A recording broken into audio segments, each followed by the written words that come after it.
Oh my goodness. One thing I recommend is not updating software on interfaces right before you do live streams. No big deal, but I'm not using this right now. That's why I can hit it. You can't hear it when I do it. I don't know. Something's not working right with my Apollo now. So I'll fix it after the live stream. Really weird though. Anyways, how's it going, everybody? What's going on out there? Let's see. First thing I read is when I look at the comment section is this: in Canada, we can order 7 grams of black hash for $50, and it's pretty comparable to what's being imported in the 70s. I show up late and look what happens. It just devolves into no. I'm just kidding. Anyways, what's up, Glenn? How you doing? Have you tried the Sir Eclipse? Yeah, I did a video for it when it first came out. So it was a long time ago. It was like, I don't know, it must be like 6-7 years ago that it came out. There's a video on my channel for it, for sure. I'd like to do my own custom version of that pedal, actually. That's not a bad idea. How about a signature version, like tweaked? What else you guys talking about here? Tom says the Fryette power station is almost a must-have if you own a bunch of large tube amps in a domestic setting. I agree. I mean, it's great. It's the primary sort of, or at least what's the word I'm looking for? The primary device of its nature. The best of it. I can't think today. I think I need to drink more of this. There's a 3-shot coffee here. I got to get more of it in my system. Yeah, it's my favorite, is what I'm trying to say. It's good. Anybody see Tone Talk the other day? I didn't get to watch all of it because I was working while it was on, but it was pretty good with Bob Daisley. There was some funny stuff in there, but great stories. Man, he's got a hell of a resume, that guy. He's been, Rainbow and Uriah Heep and Gary Moore, and then of course Ozzy, and a major, part of songwriting and stuff like that too. It was really interesting. I enjoyed it. Anybody else check out that mystery box from Chase Bliss? Seems like a pretty sweet deal. I haven't seen it. Tell us what it is. Look at this thing. This is the Audio Sprockets Tone Dexter 2, which I just got into yesterday. So what this thing does, if you play acoustic guitar and you've got a zingy sounding undersaddle pickup that just sounds kind of flat like they do, this thing aims to compare the sound of your undersaddle pickup with the sound of the same guitar with a microphone on it, hence the XLR. So you just put a microphone in front of the guitar, play, it listens to the pickup, it listens to the mic, and creates kind of a tone match between the two, and then spits out an IR, basically a custom, they call it a wave map, but custom IR is really what it is, I think. And then it's got an EQ, some simple like feedback reduction. Basically this will serve as your acoustic preamp and a tuner. Pretty nice. Doesn't sound exactly the same, I would say, as the microphone, but it does do a good, like, in some ways it sort of sounded better for a plugged in sound than the mic on my guitar. I wasn't like, I'm making a video right now and I just used I pulled out I didn't think about it too much, but I pulled out an Audio-Technica small diaphragm mic. It's a good mic. And then I used my Gibson Sheryl Crow here, which I haven't played in years. This is like a country western from the 60s, Gibson country western. And I restrung it and stuff. And it sounds pretty good. I used this and the microphone. I might do some clips with my Martin and stuff. But I used to use this guitar back in the day with Chris Cornell, and you can see it's still got all my tunings on the side. Tech that I had used to put stickers with the tunings, and I just left them on all the guitars that I used to play with Chris. So that's going back 15 years almost. Crazy. Anyways, yeah. But the Tone Dexter, I digress. The Tone Dexter, pretty good. It was not exactly the same sound, but it's a much warmer, less flat sound with more body. You can change the length of the IR, which is interesting. And then it kind of has the effect of tightening up the sound. It's like the same, like it takes away the zing of the undersaddle pickup. And then like you can either have the full body sound, which sounds quite a bit like the mic, not exactly the same, but quite a bit like it. I would say. And then as you shorten the impulse response, it sort of tightens the sound and brings it closer to not the character of the pickup, but the directness of it. So you can pick anywhere in between, like the full IR length. And I'm not sure what that is, like if it's 500 milliseconds or 100 milliseconds or 40 milliseconds or what it is. But as you shorten it, you definitely hear the sound kind of getting tighter. Not in a bad way. It could be what you want. Or maybe you want the full length IR and then it sounds a little more diffuse or something, a little more like a mic that's, 6 inches in front of a guitar. It's interesting. So kind of cool. Video on that coming this week. And what else have we got here that you guys are talking about? Oh, we should talk about maybe the Alex Lifeson video I did this week if you want to, if you're at all interested. I had a lot of fun doing that. And my friend John Button played killer bass on it. If you haven't seen it, please check it out. Don't leave here, though. Watch it after. Or have 2 windows open. Why not? Yeah, let's see. I don't know why that popped up there from Glenn, but I'm highlighting all Glenn's comments today. That's what we're doing here. Who's this? Trolls to Journ. Let's see. You guys had a lot of conversation going on before I got here, so I'm just looking through some of your comments here. Can you talk about your compound radius neck, says Fan of the Wild. Thanks for the compliment, by the way. What do you like about it, and is there any differences to consider when setting up a guitar? No, not really. What a compound radius neck does is it gives you a more curved radius down low, which can be nicer for playing big chords, bar chords, and things like that, I guess. The more sort of curved neck, because our fingers aren't perfectly straight, I guess. And, this is easier to do than, I don't know. You know what I mean? So anyways, the original, of course, Fender radius would be 7.5 and curvature. And then, all the way out to something like a Jackson or something is like a 16, very flat, like a mod, like a, in the 80s. That's the shredder kind of, almost like classical guitar. Now, why classical guitars never had radius? I don't know. It's kind of interesting, but because you would think for playing big chords and stuff, but the necks are also, very wide on a classical and flat, right? So it's almost like necks in the 80s went that way. Well, compound just feels, it's flatter as you get higher. So I didn't explain that very well. So let's say you go from a 9 radius out to a 12 up at the top, or maybe a 10 to a 14 at the top of the neck. That's the standard sort of Sir radius, 10 to 14. It's interesting. I've got one that's actually a 9 to 12 that I quite like, which is my blue Sir S. Let me get it. It just feels a little more vintage, while still being a little more playable than a 7 or 7.25. Is Fender 7.25 or 7.5? 7.25 maybe.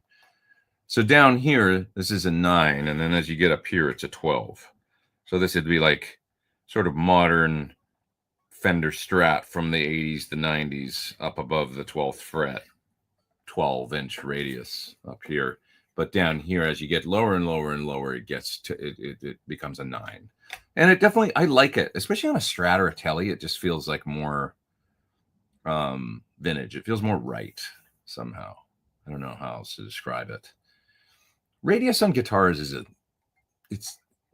I do care about it. It's kind of a big thing as far as the feel goes. Like if an instrument has too flat a radius and it's supposed to be sort of a vintage style instrument, I've discovered that I don't really like that, because I pick it up and it just doesn't feel quite like it's supposed to. Like, it looks like an old Tele or something, but it's got a 12-inch or a 14 or 16-inch radius. It just doesn't, it's like, this is weird. And then you play one that's got, say, a 9 or a 10 or 12 or something, 9 to 12. That's what this is. And it just feels really good to me. So 9 to 12, I'm a big fan of, and I might have something coming soon that's 9 to 12. That's where I'm going with all that. Yeah. Now you don't have to do anything different setup wise. It is what it is. So, but you're just going to notice that with the flatter radius, you can get lower action on the outer, like the high E string and the B, with a 7.25 or whatever the Fender radius, 7.25 is, I said 7.5 earlier. You're going to notice that if you try and get really low action on the high E and then you bend up like a whole step or maybe even a minor third, it's going to fret out. So that's the reason flatter radiuses tend to not do that. As you know, it makes sense, right? Because as the string gets lower here, and if it's a 7.25, meaning it's really curved, you're going to run into a higher part on the neck as you bend that high E up. The neck is getting taller pretty quickly with the more radius, and it's going to, with a lower action, like you just need more clearance on the high E string. But the flatter you go down here, the lower you can get the radius, because then when you bend a whole step or whatever, it'll just like 16th, is almost feels flat almost, so you can get super low action like an Ibanez of the era or a Jackson or something. You can bend up a whole step or a minor third and it's not going to fret out because the neck is basically staying almost consistently flat under the string. So hope that all makes sense to some degree. Okay, what else we got here? Let's see. Let's see here. A regular neck is a section of a cylinder, where a compound radius is a section of a conical shape. Huh? I guess, that makes sense. A conical shape. Yeah, because it gets bigger at the bottom and then gets more. Yeah, okay, got it. That makes sense. 9 to 12 feels great to me, says T-Top. I agree. Feels really good. Really, really good. Yeah. Les Pauls, I think, are a 10. Is that right? Or are they a 12? If a Les Paul isn't right, though, if it's not, like if a guitar looks like a Les Paul and it doesn't have I think a Les Paul's a 10. And if it's not that, it doesn't feel right to me on a guitar like that. It's weird. I think it's a 10, not a 12. I might, correct me if I'm wrong, but if you go too flat on Les Pauls, it's weird to me. Yeah. Yeah. Wendell says he likes the EVH compound radius. Yeah, it's probably like a I don't know what it is, but probably 10 or 11 or 12 to 16 or something like that, because it gets pretty flat up high, I think, those guitars. Yeah. I think the original guitar with the big headstock, that might have been a 12 radius or something, I think. Straight 12. Yeah. Pete says, I guess radius would make a difference if one is chording a lot. Well, hopefully, got to play those chords underneath the singer, unless you're always shredding. Yeah, it's also just, like I say, it's a feel thing. Like, even if you're just playing single notes, if the neck's too flat on a vintage style guitar, to me, it doesn't feel right. It's just got to be like a 9 to 12 is great. It does feel really good. It's a great, great compromise, I think. High and low. Pete, with my band, we're going to play Epic from Faith No More. Which pedal should I use for the synth parts? Is there synth guitar, or do you just mean like you're covering synth? I see. I think the Boss is cool for synth. Yeah, it's a good simple. I don't know if that exact sound that you're gonna want or whatever will be in there, but you can give it a go. See, it's an easy, pick one up from a place you can return if it doesn't do what you want, I would say.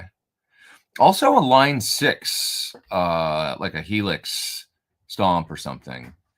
The line 6 synth sort of algorithms or whatever they are, they're not exactly guitar synths, but they convert the guitar sound into something that sounds like synth. They tend to be pretty good for that sort of thing. Like, just if you've got it, something like a Helix or whatever, don't discount, try them and see if it does what you want. That's what I would say. Yeah.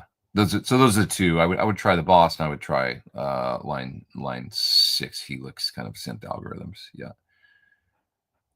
Todd says I love 7.25, but I'm not a shredder. It's fine on a good, if the guitar's set up right, and I guess that's what my old Strat is, and I'm fine with it. It might have gotten flattened out as it has been refretted and stuff. So they tend to sometimes, luthiers will plane the board a little bit and get it a little flatter and stuff, and so I kind of sort of think it's maybe a 9 or something at this point, but it's probably inconsistent. But it's an interesting discussion. Pretty sure Gibson is 12. PRS is usually 10. I thought Gibson is 10. Let's take a look. and see, because now I'm really interested.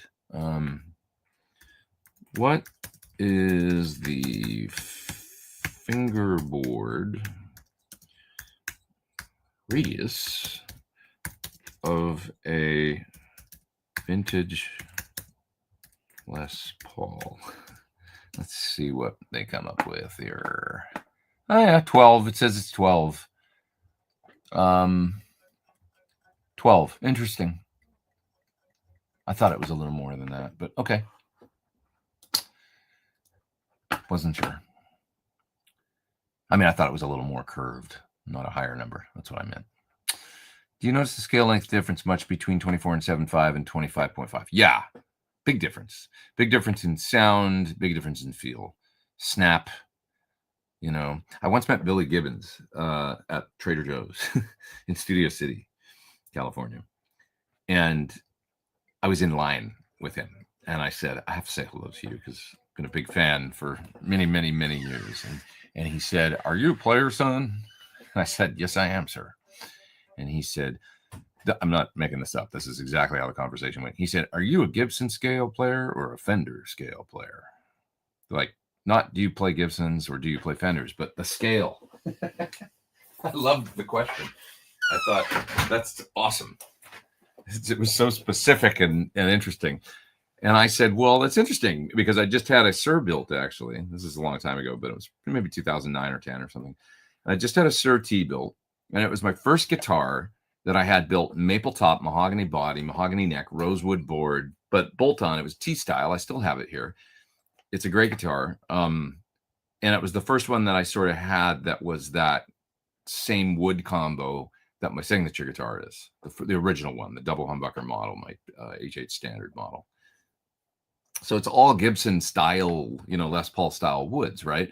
But it's a 25.5 scale. And I told him that, and I said, you know, it's interesting because it still sounds Fendery, you know, the snap and the feel and the tautness of the low E string and all that stuff is distinctively that sound, even though it's got all these different woods and everything. And that's how much of a difference I think the scale length makes. It's still, you know, as you're not going to make it's even PRS, you're not going to make them sound exactly like a Les Paul unless they're 24.75 or whatever. You know, there's something about that scale length and the way that it's like a Jaguar. It doesn't sound like any other Fender, right? Because it's a short scale, or a Mustang. You know, they don't sound like Strats.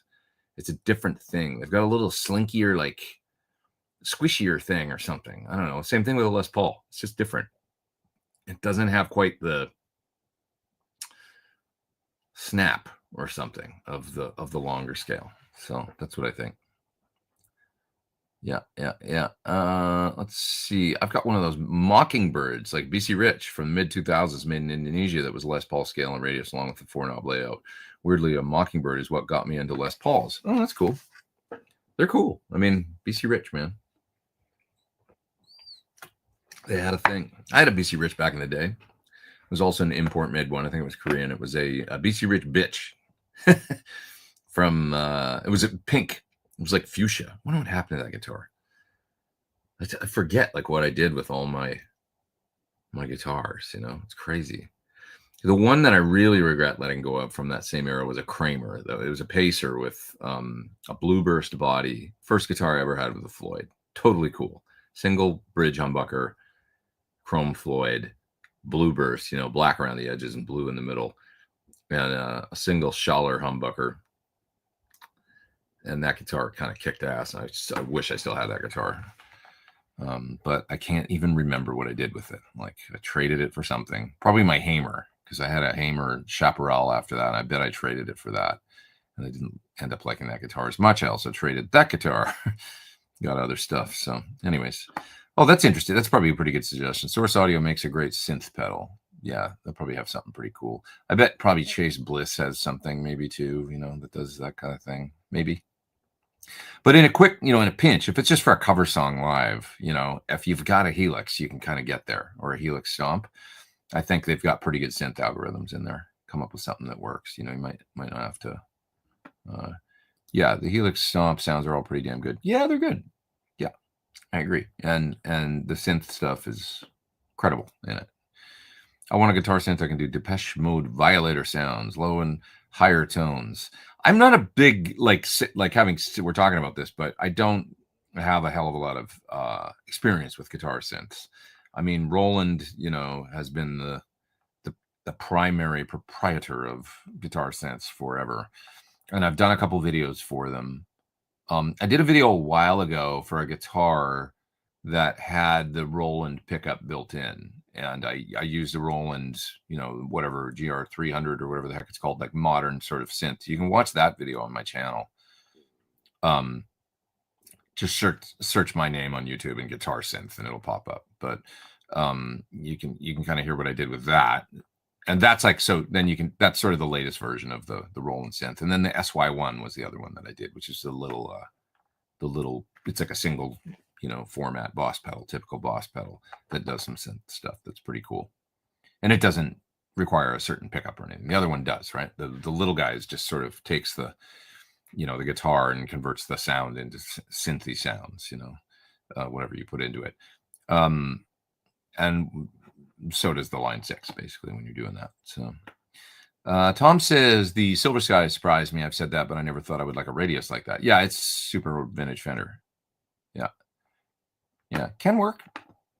I think Mayer's take on it was like, does anybody really care about this stuff? Like, who thinks about the radius? Just play the guitar. And if you like the guitar and it sounds good, then don't worry about it. But I actually do care, you know, I do care. But I can, it's not like I think he's right in a way too. Like I can play a vintage Strat or Telly or whatever and be fine on it. And I take instruments for what they are, you know, generally speaking. Like if a guitar has, a more curved neck or a less curved neck or whatever, if it makes a sound I like, and if I can set it up decently, then I'll use it for what it is. I might not use it to play Eruption on or something, but I'll use it to play other stuff that makes more sense on that guitar, you know? So, yeah, I was talking to Thomas McRockland sometime back, and he told me his neck radius was at a 20 on a Kiesel. That's basically like a classical guitar, I think. That's so flat. Gibson is 12, but 10 on old ones is not unheard of, says Chris. Yeah, I feel like it's like some vintage ones I played are more than the 12. They don't feel as flat as a 12, but maybe I'm crazy, you know? Yeah. Couple super chats there. I'm going to grab those. Could you compare the H90 to Fractal VP4? I'd love to, head to head. The H90 is amazing. Like the sounds are amazing and stuff. I've talked about it a little bit before. I mean, the interface is tough a little bit on the unit itself. Other people might not find that, but I do. So I got to get in there and use the computer editor, but it's what's on my board and I love it. And generally it can take me a few minutes to get there, but I find always what I need. So I've made some really cool sounds on it recently for things I'm doing. And the way I've got it configured with one processor mono in front of my parallel mixer, and then the second H90 processor in stereo and with kill dry on and stuff in my mixer, allows me to do a lot of different things with the two different processors, and I can generally get everything I need out of it. It's great. Now the VP4, very cool. Friedman and I came up with an interesting, we were having a chat the other day. That one super chat there is about to disappear, so I'll catch that in just a sec. I won't miss it. Friedman and I were having a chat that, you know, just about like a great rig these days would actually be a VP4. I haven't tried it yet, but I hear it's great. Dave loves it, and I gotta give it a go. I gotta get one and stuff and try it. But a great rig would be a VP4, or maybe like a Quad Cortex, or even, you know, HX effects or something like that, doing the post stuff and all the MIDI switching. Maybe not the HX effects for the MIDI because it's a little more limited MIDI switching wise, but something like the VP4 would be fine. Quad Cortex would be fine. It's really easy to program. The effects are great, I think. And then you use, like, RJM has this like loop box that's just like 8 or 10 mono loops, and it's MIDI. So instead of getting like a switcher, that to do like a, you know, like I have on my board, I love it, but, you know, instead of getting something like a Mark 6 or a EP8 or whatever from Boss, you could just use like a MIDI pedal and then use the RJM like switcher thing. And then use, instead of getting like individual pedals post for your like post effects, you know, if you're running stuff in a loop, or maybe you're doing a, you know what I'm talking about, post stereo stuff. use the VP4 or like a quad cortex for that, and just have it MIDI'd up to the 8 or 10 loop switch strip box thing to switch the loops on and off for your pedals in front. That's the idea. You know, the VP4 becomes your MIDI controller, and then you've got a separate loop strip box. It'd be a cool way to do it, you know, because I think you could get everything you need, certainly for post stuff, out of something like a VP4. Yeah. So we've got 262 people online. Nice to have you all here. I'm going to grab those super chats in a sec and grab some of these on the way. There's Henrik says, loved your video on Tonex, Alex Lifeson. Thanks for that. Could you imagine doing a signature Tonex collection on your amp collection? I have thought of that, and I think it's a great idea, actually. Like, I'd love to work with them on that. I really like them. I enjoyed visiting them a couple months ago in Italy. It was so much fun. I like them as a company. I like them as people and stuff. So I would be totally down with something like that if it was presented to me. Yeah, like, you know, I've got my old Marshall up there, Comet, you know, my old Fender Bassman. I've got a nice 65 AC30 here. Right there, there's 4 amps, you know, or, you know, maybe a channel or 2 of my signature amp too. Maybe we do the crunch mode or something like that. I've got this Germino right here. That's the red one that you can kind of see. That one, you know, or my old Top Hat there. You know, these different amps that I use. Because I kind of like in the Alex Lifeson how they did the Club and Country. You know, it's such a like not used Marshall by so many. I mean, yes, SRV, I guess he used them for a little while in the early days, you know, pre like recording, I think, his records. Used to use them for his clean sounds because they're like a twin almost. I got some good information from somebody this week about how Alex used to use them. One clean, one dirty. That's true. He used to slam the front ends of amps sometimes with an old vintage MXR micro amp. So you'd be getting a lot of extra gain and kind of push in the front end. And it's interesting, you know.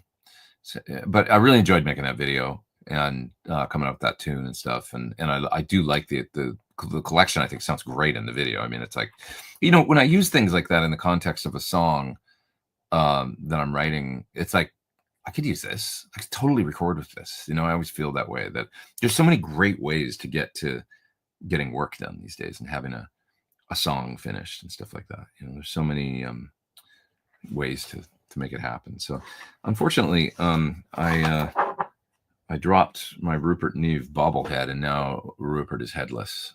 I don't know if this is ever gonna. Could be a job for Crazy Glue, but Crazy Glue sucks, man. Every time I try and use it, it doesn't. Yeah, I think this is done. Sorry, Rupert. You've killed me. How could you? I provided you with so much enjoyment. It's almost kind of more fun now, actually. Sorry, Rupert. Love you. Okay, what else we got? Sorry, I think I'm losing my mind to some degree. Oh, there's a super chat. Just look at it. Huge inspiration, Pete, says Sean. Thanks, man. A suggestion on budget-friendly chorus pedal. Boss Waza. I don't know how cheap it is, but the Waza chorus is great. Let's see how much it is. I mean, it's not going to be as much as others, is it? Used, I see one right now on Guitar Center for $159. Snap that up. That's what I say. What else we got here? Let's see. Yeah, I'm seeing them for around $160 used.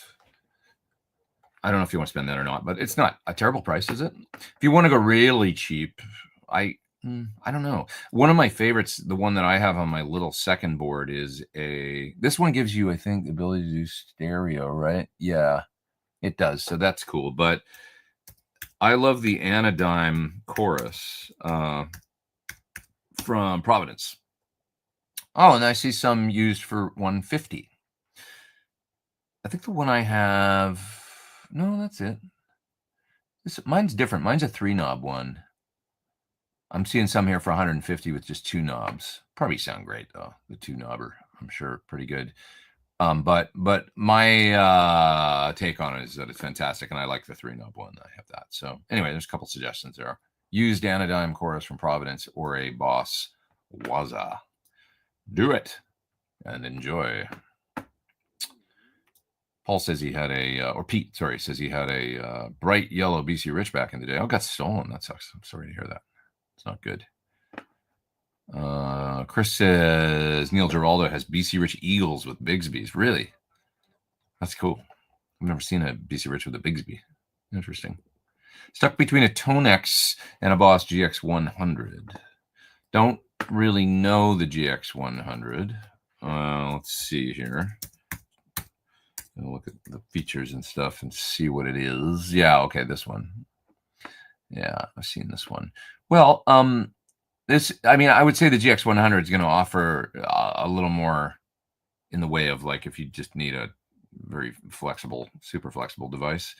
The Tonex is primarily, a capture box that, doesn't have this level of switching. I mean, this has like 4 preset switches, and it looks like you can route all kinds of effects in different. Yeah, there's like tons of stuff going on in there.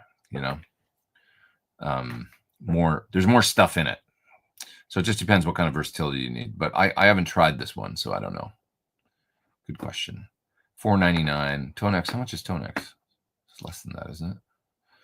Let's see. Tonex. $2.99. Is that right? Is it on sale right now? Maybe it's just on sale. It was like a sale or something. There's a sale at Penny's. What movie is that from? Quick. Who gets it? I'm not going to be quick because I'm not going to get to the bottom of the chat for another hour and a half. Let's see. Richard Garcia. See you teasing the M25 on Threads. Any news on PT50? Not yet on that one, but something else is coming. Couple things, actually. Fun stuff.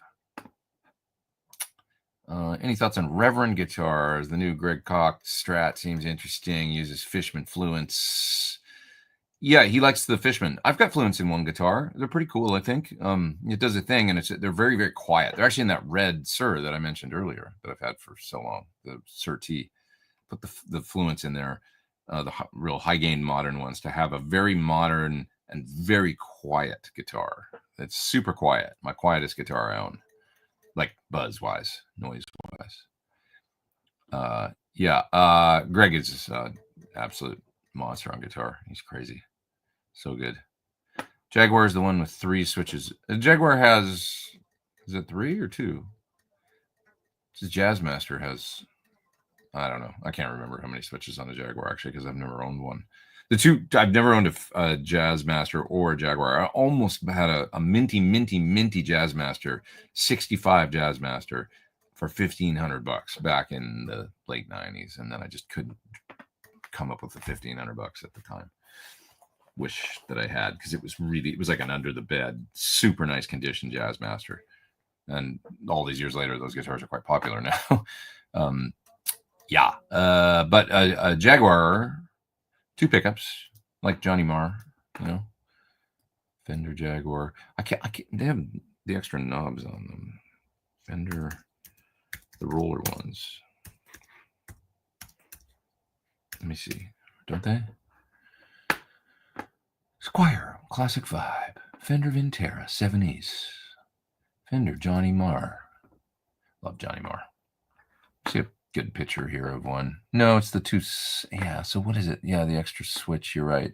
The switch down low, and then the other 2. And it's short scale, 22 fret. Cool guitars. Gotta get one of these days. Gotta get one. There's another super chat I gotta catch there. Thanks for the super chat there, Richard Garcia. Appreciate that. Thank you.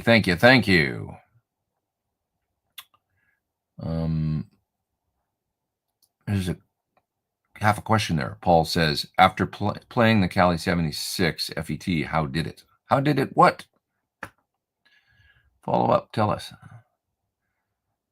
Liking the VP4 into a tube amp, into the front end. That's interesting. Yeah. I guess if you run a clean amp, probably work great right into the front. Here we go. Saw your video of the review of the Cali 76 FET. Does it have the magic clean tone of the big box Cali 76? I thought it was really good. I didn't directly A/B them, but I did think that it sounded terrific. So I'd have to plug them both in and A/B them. But the big box one, yeah, there's something amazing about it. But it did sound great. I mean, you can hear it in the video, pretty cool. I mean, the big box one is kind of let's be honest, it's just a little bit impractical. It's so huge. What pedal board are you going to put that on? It's going to take up like a quarter of your pedal board, if not more. A third of the average pedal board. It's massive. So, I think you're good with the new one, Yeah.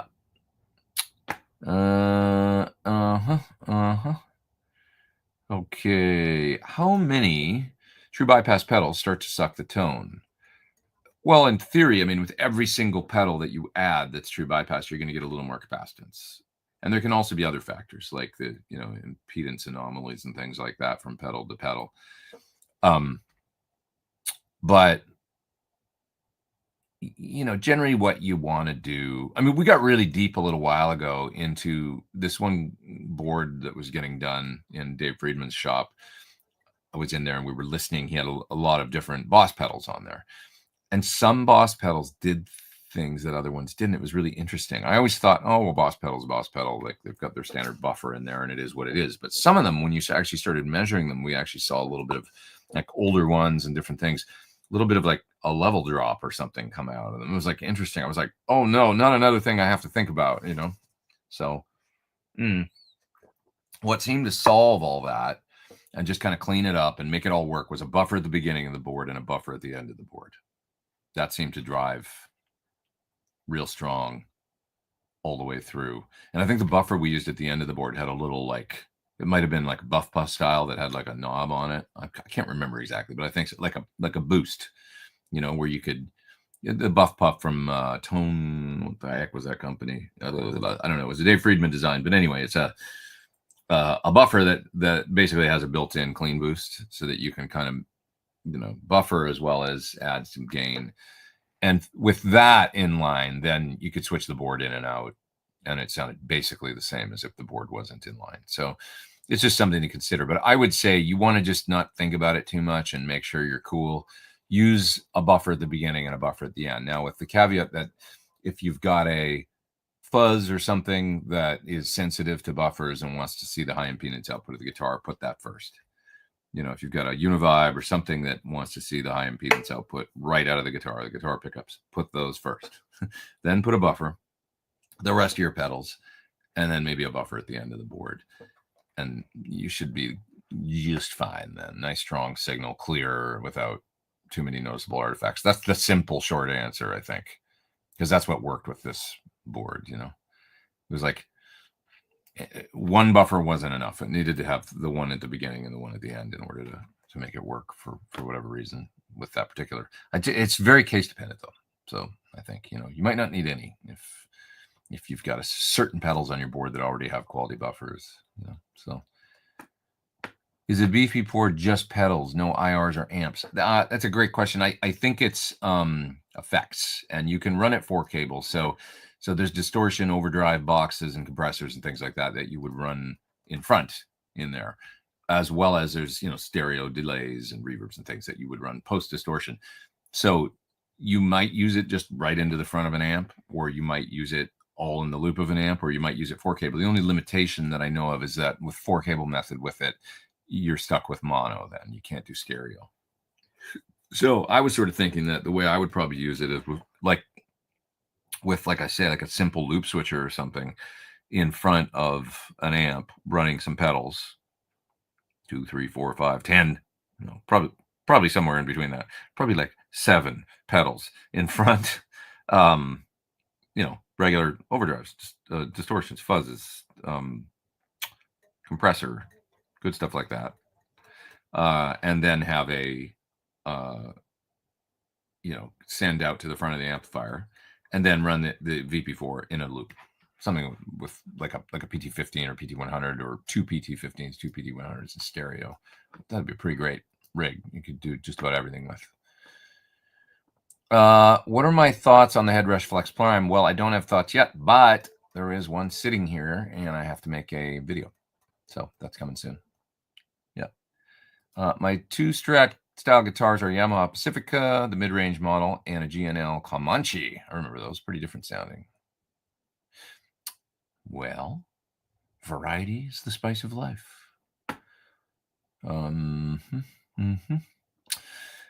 There's Eden, Eston, excuse me, Roy, reminding folks, don't forget to beat a thumbs up. There's 270 plus of us here, only 72 thumbs. Thank you. Appreciate it. Thanks, Eston. Yeah, hit the thumbs up if you're thinking about it right now. We got 294 people online. That's awesome. Love having you all here and spending Sundays with you. Sunday mornings, anyway. Oh, Chris recommends Gorilla Super Glue to fix Rupert's head. Rupert's come unglued.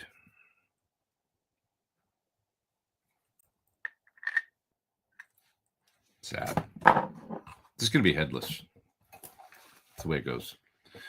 Maybe I'll make it into a necklace. Have like a little, like right here, a pendant. Rupert Neve. What do you think? That'd be weird. I'd get some stairs. Pretty cool. Fun conversation piece when you're going to, stand in line at the grocery store or get coffee or whatever.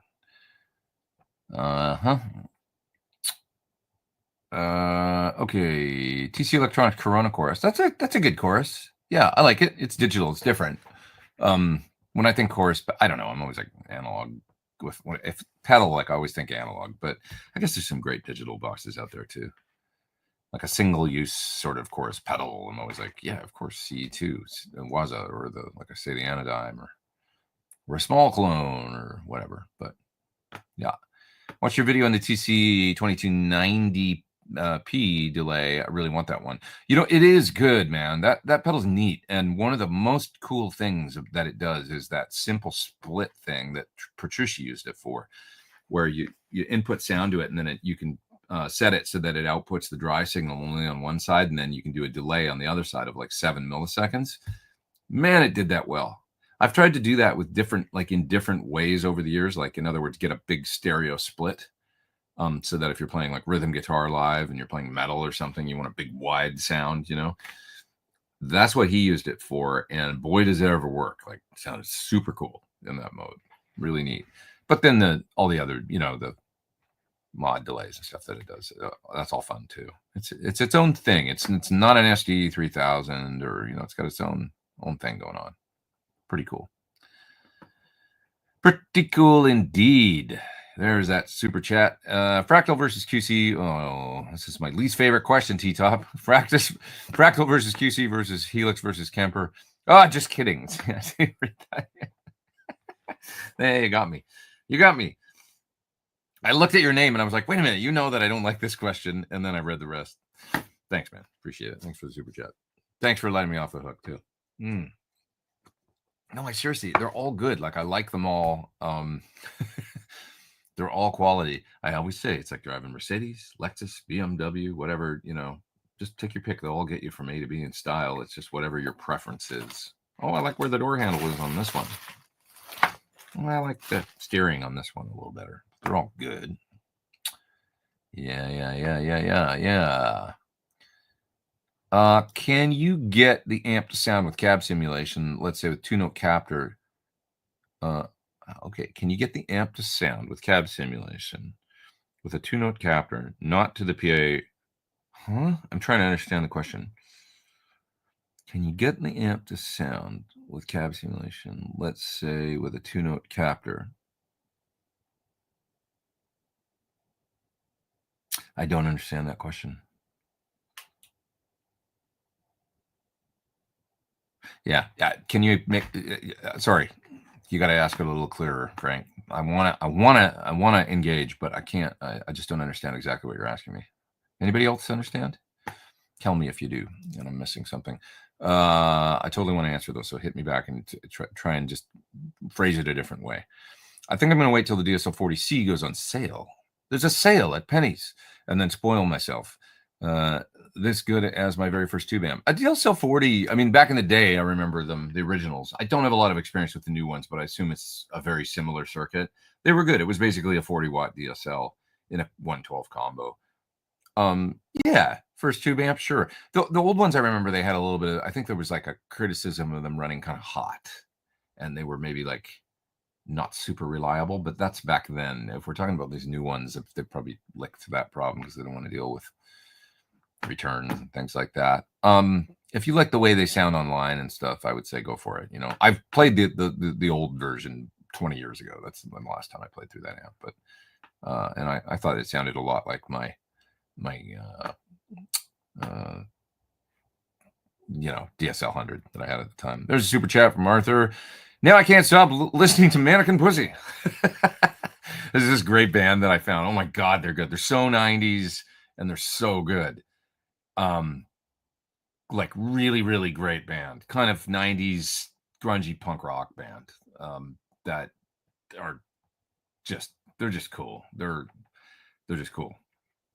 You know, guitar player plays a flying V, and it's just neat. It's, I don't know how to describe it. Go listen to it. There's a concert on it's not the Tiny Desk, but there's, what was that show? It's a song called Heaven, I think. Let me see here, because I want to give this band props.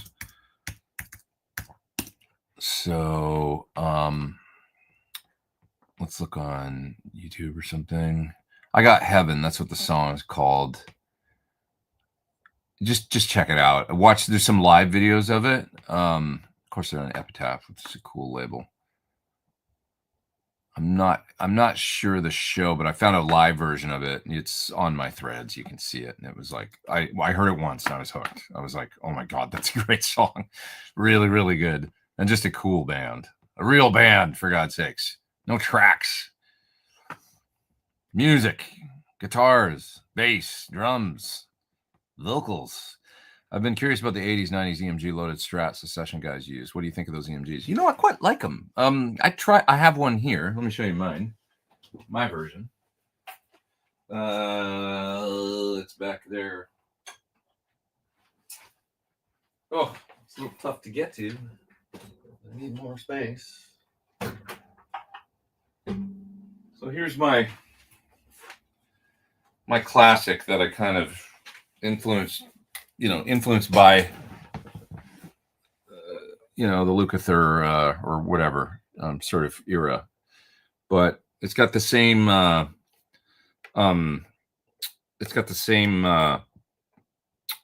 pick guard as my signature. This is actually where I got the inspiration for my signature guitar.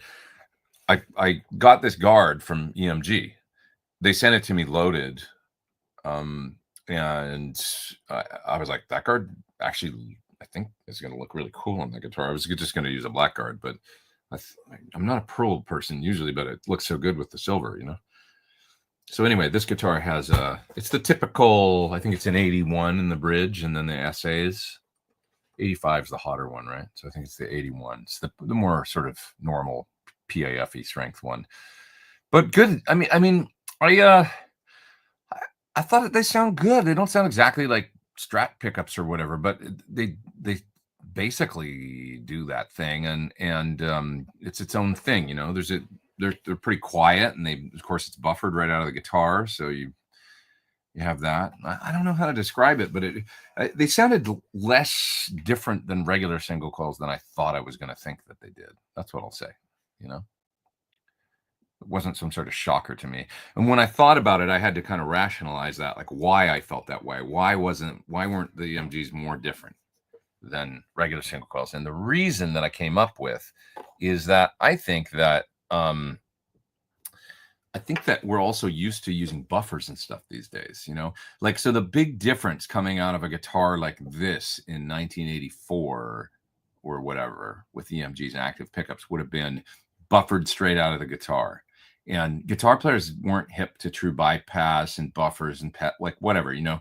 So everybody was probably getting some degree of signal loss out of their passive pickups and you know what I mean? Like back in the day, back in 1986 or whatever, you know, unless you were running guitar right into your typical Boss tuner or Boss pedals, like right up front or whatever, and then you had a couple at the end too, then you were probably buffered. But a lot of pedals would have been not. They would have been like not even true bypass and without buffers, you know, like vintage, you know, MXR stuff or different pedals like that. So anyways, everybody was probably getting some degree of loss.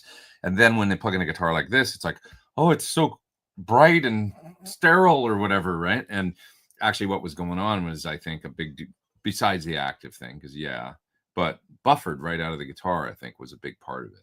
Because of course it's going to sound brighter and more, you know, present, and like the same amp settings might not work and stuff because you've got this low impedance signal coming right out of the guitar. So I think that there's two factors to the difference in the tone. There's the low impedance thing, and then also the, you know, just the active nature, the different design of the pickups that are really low wind and then use a preamp to bump up the gain. As I understand, that's what it is. You know, that's how they're made. So I'd say go for it. They're neat. They've got their own thing going on. I asked Steve, I mean, back, and he said that the noise thing was a big part of why, like Lukather, I asked him, like, that was a big part of why he started using them, just in the studios and stuff, trying to get, you know, lower noise single coils and stuff like that was a big part of it, because I guess producers would complain or something. So yeah. Okay. Let's see. DMAX says that the DSL-40 is a solid amp, built better than a lot of the other Marshalls. Very versatile. It'll be a good call. That sounds good. Good. You know, a vote of confidence there for Marshall. Johnny Marr altered the switching on a signature Jaguar. Did he? What does it do? I wonder. How does it differ? Yeah.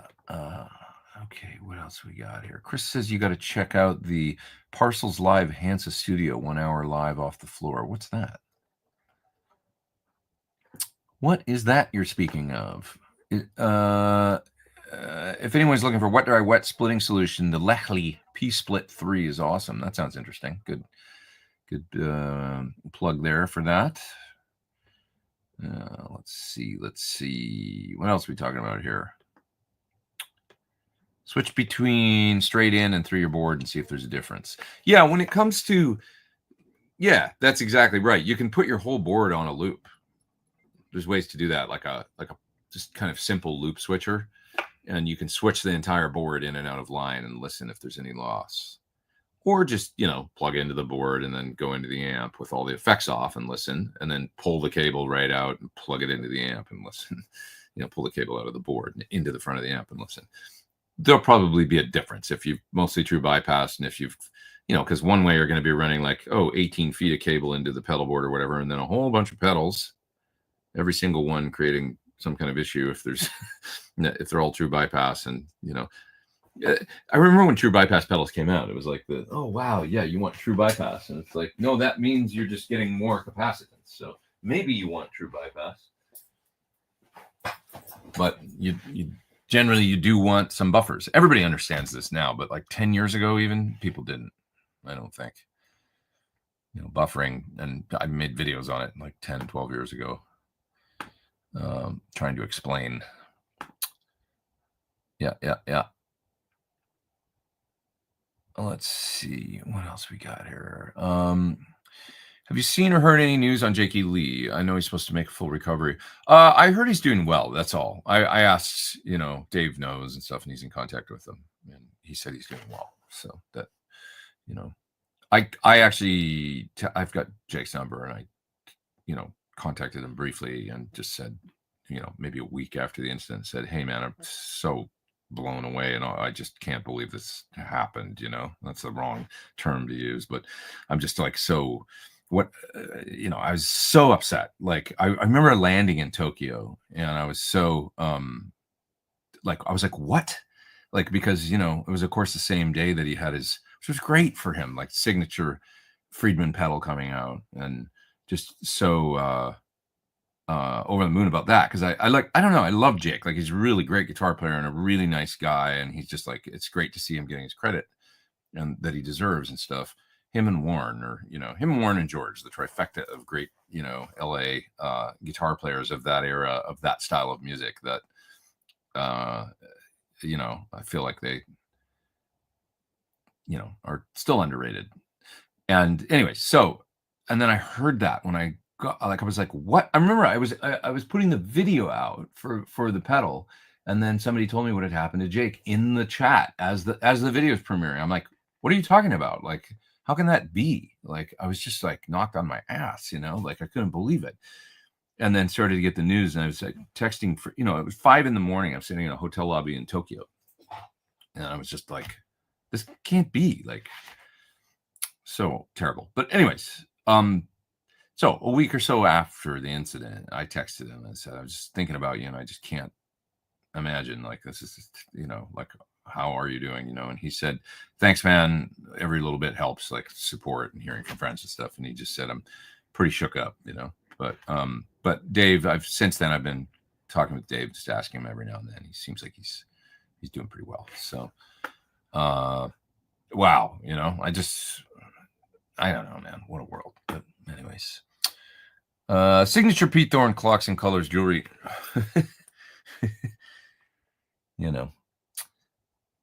I want to put some Stratocaster pickups in a Gibson Les Paul. I'm weird. Hey, you wouldn't be the first. I actually, when I was in Kyoto recently, there was a Flying V in Watabani. I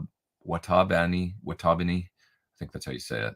Gaki, Watabani, Gaki. Gaki means instrument. I just learned that in my Japanese lessons. But a store that I was doing a clinic for in Japan. And anyways, there was a Flying V. That was the point. Like Yngwie's that he played in Steeler. Remember that? If you're that big of a nerd. And he had DiMarzio's in it.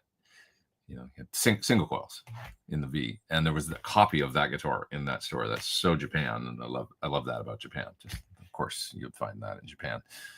It's such a specific guitar that he only played for a minute. But anyway, so no, you wouldn't. It's cool if you want to put some Strat pickups in a Gibson Les Paul. Do it. I have a Telly style trim bridge. It is a bit of a hybrid situation with traditional Telly barrel saddles. I think I know what you mean. I'm having a hard time keeping in tune. I don't think the nut is the culprit. Thoughts? I'd need to see that bridge. Is it one of those, when you said Telly style trim bridge, is it like one of those ones with the sort of Bigsby looking tremolo behind? Because maybe, there is friction there. I'm just looking here. The original barrel style saddles. I wish I could see what it is, dude, because I can't really. I'm sort of thinking that it's this the Bigsby B5 Telecaster vibrato tailpiece. Is it like that? But I guess not, because you're saying it's got a barrel. Is it like the Vega trim? That's interesting. Vega trim makes one. That's like, have you seen that? I'm just looking at a picture over here. It's called the VT2. That's for Tellys. And it looks like it might be kind of a drop-in replacement bridge. There's quite a few available. Never really thought about this. I haven't really looked, but maybe check out the Vega trim one and see if it's helpful. Now, here's something. I think the downward angle over the nut really affects, especially on the low strings, really affects the tuning stability. So consider that, you might want to wrap the strings up on the post and do a couple wraps above.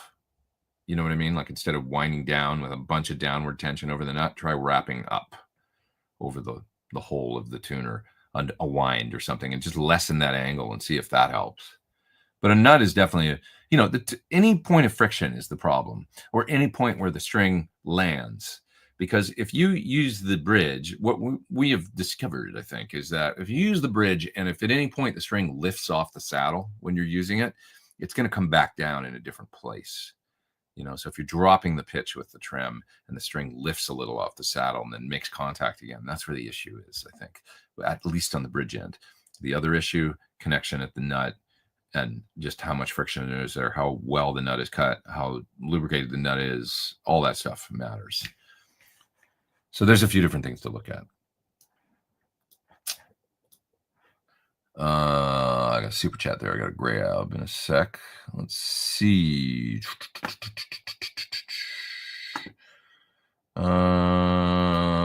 Stealth Parrot says, I just completed the Brian Wampler course on pedal building. He brought up how you make all pedals sound great. Oh, that's nice of him.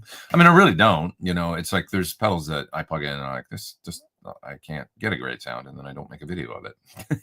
It happens sometimes.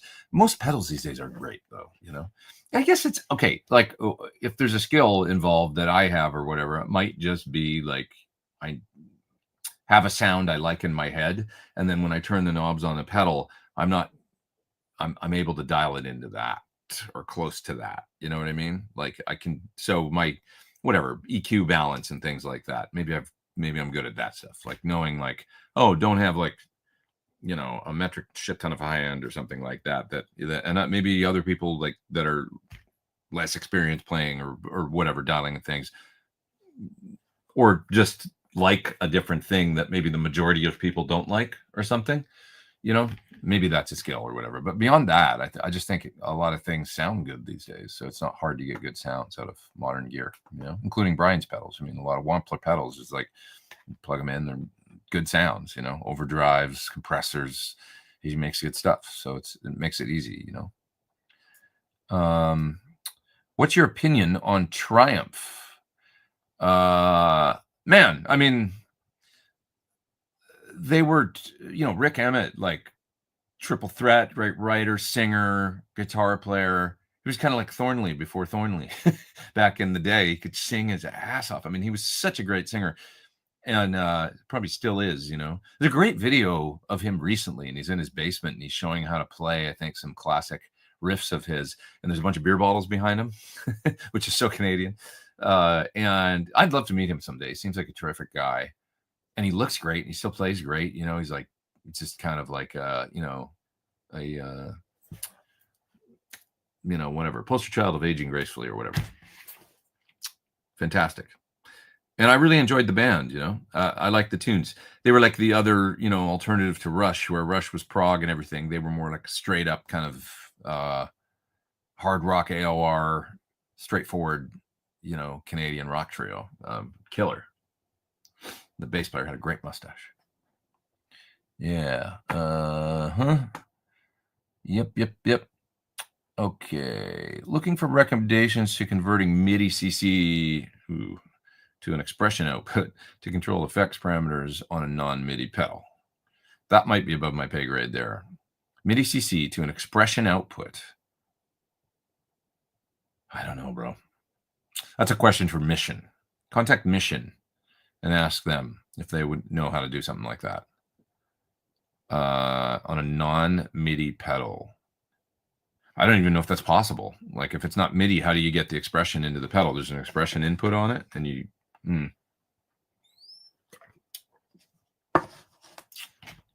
Yeah, I don't know. It's if there's no provision to get expression into the pedal, how do you do it? You know, you'd have to, like, there'd be some, you know, electronics wizardry modification going on where you have to make an input and then somehow control, you know, the value of a pot or something using. Yeah, I don't know. Sorry, but hit up Mission. I would say Mission Engineering, send them an email. They're nice. They're a smaller company. They'll probably get back to you. Just say, is there a way I can do this using one of your, you know, one of your expression pedals or something? Oops. JHS 3 series is a really good, relatively inexpensive pedal line. I agree. Yeah, they do a nice chorus pedal. Well, that'd be good. Yeah, they make basic. They're like the basic pedals, right? That series of JHS. Good stuff. Yeah.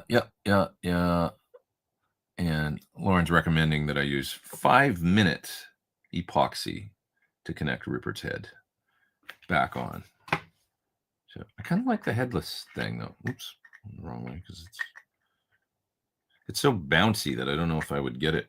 Like, how am I gonna? I don't know. I think it's meant to be. I think Rupert was meant to lose his head. You've lost your head, Rupert. Okay, let's see. I don't know you were going to be on stream with that guitar when I got my Blue Maple fretboard Strat out of the case today. That's cool. Wendell's got a similar guitar.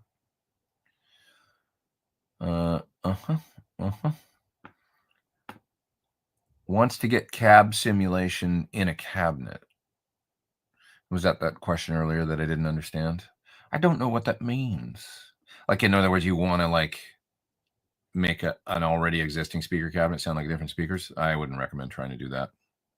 A speaker is this complex, crazy curve that is anything but flat, and trying to convert that to something else. I mean, just hook up an EQ pedal and, you know, and tweak it until it sounds good. That's what I would say. Okay, what else have we got here? Let's see. For your information, Keeley and Andy Timmons just released a limited run on the new Halo Core, same dual echo magic but simplified controls. It does look really cool. It's they only made 50. That's interesting. It's got a great big rotary, I think it's the mix knob, so that, you know, it's just kind of like that one main sound, I think, and then you can kind of blend with the foot to get more or less of the, and then it's got a tap. Looks really cool. Keeley makes great stuff. I owe them videos, and I'm sorry, Keeley, for the delay. Surfan says, did you happen to catch Manchester Orchestra and Thrice in LA? I saw them in Seattle. I didn't. One of the best touring bands today. I haven't. I've heard of them, but I don't know much about them. So I'd love to see them. But thank you for the super chat. The last thing I saw here was the Beat Show. Steve Vai and Adrian Blue and Tony Levin, Danny Carey. Going back a couple weeks now. That's the last thing I've seen live. Yeah. Oh, is that the KXEP? Is that the show that Mannequin Pussy's on? No, I think it is. KEXP, sorry. They did a live session, I think, on that. I think that's what you're talking about. It was so good. Check out that band, man. They're amazing. Amazing. Wasn't only session guys using EMGs. That's right. Kirk Hammett used EMG loaded ESP start style. You mean Strat style? I think he had EMGs in everything. Like, he had EMGs in, did he have in like a V or something too? Like, just used a lot of EMGs. Yep. Part of the sound, I guess. Bent Tom there with a super chat. I think the big difference is we're all freaking nutcases as guitar players. That deserves a super chat. You're right. We are nutcases. Cheers. Here's to you. We're all crazy for choosing to pursue this. Sometimes I look at them and I'm like, it's a piece of wood with 6 metal things stretch across it, and I based my whole life on it. What was I thinking? But we have fun, don't we? How are your sight reading skills? Ha ha ha. I can read Japanese better than I can read music. And I've only been working on it for a few months, really. I'm terrible. I could pick through, but I'm literally like, I suck at sight reading. I have some theoretical knowledge, but I've never been a sight reader. Reading a guitar is just really hard, I think, or maybe that's just a cop out. But I used to sight read on violin, and I used to sight read a clarinet when I was in school, a little kid, and I could do it no problem back then. Guitar, the translation just never. I don't know. Maybe I just didn't learn the fretboard properly early enough. Like, I know it pretty good now, but it's like I'm more of just like an ear player and everything on guitar. I always was. But violin, I had no problem sight reading. I don't know. It was like on violin, there was sort of like one place to play a note, though, right? Whereas on guitar, you get an A, and it's like, I can play that here, I can play that here. I always said that the guitar was like having 6 pianos all lined up, all the different strings, and it's like, where do you put, now you need to learn all these different. It wasn't like there was one place to play that note. On the violin, there sort of was, I mean, there wasn't as much because of the tuning and the only 4 strings and stuff. It was just easier. But maybe that's just a bullshit cop out, Might be. Probably. It is. It's a cop out. Yeah. Preach guitar players might be the most neurotic musicians, right behind singers. What does that mean? What's a preach guitar player? Steve Lukather's was an 85 in the bridge. Yours is an 81, I think, as it has the silver logo. 85 is hotter. Is that right? I think so, right? The 85 is the hotter one. Yeah, I didn't actually. The truth be told, I got a EMG. Oh, no. EMG 85 has slightly less output than the 81. So it is an 85 I have. Less output, more low end and less high end. Oh, is that right? What EMG did Metallica use? 81 in the bridge, hotter, and a 60 in the neck. Interesting. Yeah. So, okay. I think it is the 81 I have. I think it's definitely the lower output one. I get that mixed up. Another speaker question. Ever tried the mid-late 80s G12 T75? Yeah, I would have used them back then, like just in playing in different situations and stuff like that. I was never a 75 guy. Any type of 75, they just sound okay to me. I often get them in rental cabs. I know you're specifically talking about the mid to late 80s, like it's probably different than ones they make now, but I just never really bonded with the large. In general, the large dust cap Celestians, not really my thing. I don't know why. Greenbacks, H30s, V30s, like all those make more sense to me. The 65s, okay, and I have a cab with, like the big dust cap, the original 65s. I have a cab with those, kind of cool. But it just always sounds a little weird to me, like even in the modeling world where you hear them and you can switch between speakers real quick. I'm always like, that's not really. And then I'll go to a greenback and go, yeah, there we go. That's the balance that I like, So I just kind of never really bonded. And 75s to me, they always just had this kind of cardboardy sound. That's how I describe it. Just didn't work for me. So, yeah. Let's see. Is that a purple JEL 50? Where? Nope. Are you talking about this amp right here? That Germino? That's a Germino. Let's see. This is interesting. It's another band recommendation. Parcels are young dudes from Australia that play 70s sounding stuff with some electro in it. It's good. That sounds cool. Parcels. I'll have to check that out. JT Lee is such an awesome guy. He's been really nice to me, says Arthur. He's really funny. He is funny. And sweet dude. I had dinner with him and Dave in Vegas a while ago, and it was so much fun. He had me laughing all night. Super cool. Like allergy flare-up or something. Yeah. Okay.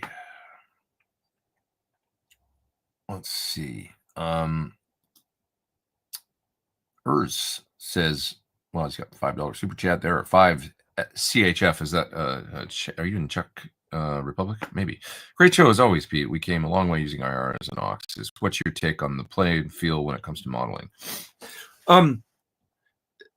It's the one thing where I would say, there's not the one thing, but it's like there is this slight disconnect or something that, there's like a feel thing.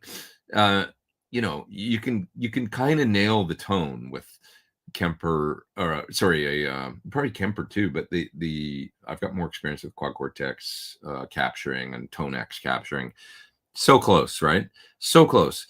But I do notice the little bit of there is this field difference between, okay, now I'm plugged right into the amp. Okay, now I'm plugged into the thing I just made of the amp. Yeah, the tone sounds like indistinguishable. It doesn't quite feel like I'm plugged into the amp. It's like something else. It's not even bad. It's just different. So, it's like this little slight disconnect. I find it with modular plugins too. Oh, by the way, some of which I just tried. The new UA effects, Ruby and Lion and Dream that are now available just as plugins are killer. They sound great. And I was experimenting with a thing yesterday. I might make a little video on it, but I was match EQing the Lion to an isolated version of Unchained, so I could put them back to back, and then create a little EQ curve that just, and then I was playing it. It's like, God, it sounds just like so close to perfect, you know, dead nuts on it. I'm just using a plugin, plug it into my interface, playing this Van Halen sound. And if you add the reverb from the IK Sunset Sound reverb, it's like, it's right there. It sounds, at least just sitting and jamming and in front of monitors, it's a blast, you know. So yeah. Suki. What's that say? I think that says Chucky. Is your name Chucky or Chatsuki? Chatsuki? I think that's what that says. Let's see. What are my thoughts on roller bridges? I mean, it worked on the Kaler. I used to have a tunematic style with rollers on it. My only thing with them is like, and just what do you guys think? Like, is there some loss of, because of the roller factor? It's actually a roller, you know, and it's not like a fixed saddle. Is it as good at transferring vibration as something like an actual tunematic, or, you know, something about the roller aspect of it to me, because a Kaler, maybe I'm just like biased, but I always thought a Kaler lacked fundamental. You know what I mean? Like, I had a Kaler on a guitar. I got some experience with them. I can tell you about all the problems with them, like the high E strings unwinding and stuff like that. You had to use the RPS Ernie balls with them in order to get them to not, the ball end would just fly off the string because of the way that the winds went over the cam. But anyway, if you use the RPS, they work fine. They now call those Paradigm, I believe, but they're very similar. Maybe they've got a different alloy or something on the Paradigm strings, but there's also the stuff over the ball end, I think, right? Yeah. Anyway, I digress. Again, I'm really good at that. We're really bad at it, depending on which way you look at it. Kaler, rollers, fundamental, just didn't sound like the note was, you know, it sounded like there was more harmonics like on the low E string and less fundamental to me. A little bit of that, and I always wondered if it was the roller factor, but yeah. So all right, what else we got here? Let's see. RV200 is on Black Friday sales this week. Is it any good? I haven't actually tried that one. I have the mod one and the delay one, but the RV200 is not something that I made a video of. So I do my best here. I try and cover a lot of ground, but I haven't tried that one. David says the Vegatrum is often. I've heard nothing but good things about Vegatrums. I heard that people really like them. I've got one here. I just never was able to put it on a guitar because I don't have something that I could put it on. But they were very nice people, and they asked me to put it on something. I still have it. I feel bad because I should, but so, you know, it's like the so many hours in the day thing. Anyways, okay. Let's see. Son, hello. Yes, it is. I think for some reason I couldn't get my UA interface to hook up today to the stream, so I'm just speaking through my computer monitor, which is just a brand new Mac computer monitor. It's got a fine mic in it for doing what I'm doing. I'm sure it sounds fine. I want to say thank you for doing these Sunday shows, says Browns fan. Thanks, man. It's good to be here. Thank you. Thanks for watching.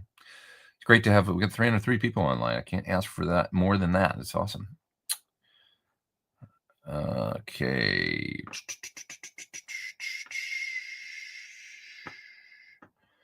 I can hear a Gibson with single coil sounding nice and musical. Well, I mean, when we think about, to me, the best Pete Townsend tones were the SG Junior. Special. Sorry. He had a 2-pickup special. Multiple 2-pickup specials, because, of course, he smashed them all the time. But that was my favorite. You know, high watt when he used the fuzz sometimes.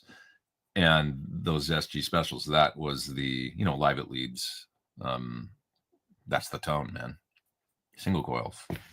Killer. Yeah. Okay. Have you had a chance to try, this is another one I haven't tried, Brownie Distortion from CMAT Mods? I have not tried that. Has anybody else? Do I like EMG? I do. You know, somewhat like EMG. I like EMG. EMG wa suki desu. EMG ga suki desu. Ga wa, where it's interchangeable. I think somewhat interchangeable. Thoughts for pedals with a nice harmonic tremolo. Ooh, well, the Flint is great. I mean, it kind of does it. I don't know how much better you need than that. And it's also in the Mobius. I think it's the same algorithm. Who else makes them? Crazy Tube Circuits has a nice one. And I think there's quite a bit of tremolo pedals out there that have it at this point. But I would say that like the Flint with, because then it's got a really nice spring reverb in there and stuff. Don't look no further, you know. I'm a big fan of good old Strymon. They make great stuff. A lot of people forget about April Wine when thinking of Canadian rock bands. Yeah, I would say that that's true. They didn't, like, maybe the longevity or something outside Canada didn't, like, nobody talks about them like they talk about Rush or sometimes Triumph, you know. April Wine was super cool. I like to rock. Some like it hot, baby. I like it. You like it. What's that other song? Until the sun comes up. The ding ding ding ding ding ding ding ding ding ding. Remember that song? Used to hear that on the radio all the time, and I haven't heard it in like 35 years because I don't live in Canada anymore. But so great. Oh, that's sad. Rick Emmett's being treated for prostate cancer. I'm sorry to hear that. He's so great, and man, but you know, I think highly treatable if you do it right these days and stuff like that. So hopefully he's okay. It's a slow growing one, and I don't know. We wish him the best. You know, that sucks to hear. So I know you took a note of it, and I know you know it. AC30 in the zone. I know. Yeah, I should do that. Oh, man, I've got a couple passion project videos I want to do, and one of them is on the 70s Ibanez Destroyer and Rocket Roll. Really want to make a video about those guitars, just historical, and then an amps in the zone with the AC30. So those are my two passion projects. Maybe I can knock out before I got to go on tour again. I hope so. Yeah. Let's see. Awesome Sunday live this week. Thanks so much. Great to be here. Happy to be here. Okay. Just don't get a Canadian started on Randy Bachman, says Chris Quinn. If you guys want to see something great, Google or whatever, search on YouTube for Randy Bachman, A Hard Day's Night. He does the best breakdown of the Hard Day's Night chord that I've ever heard. You know, the opening chord that sort of to me always sounded like,